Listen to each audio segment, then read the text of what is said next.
এই যে আমি হায়াত সমান বললাম, প্রত্যেকের কেন বলেছি জানেন?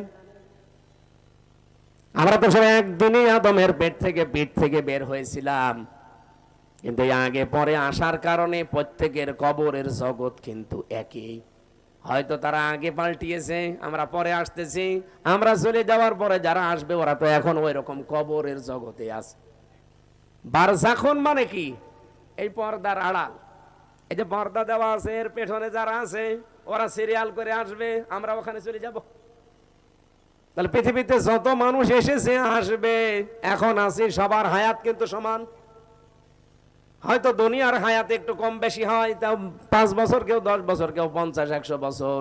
কিন্তু আলমে আখেরাতের যে জগৎ, বারজাখের জগৎ, আলমে যেটা ওই যে কি আরওয়ার জগৎ, রুহের জগৎ, এগুলো সবার জন্য সমান।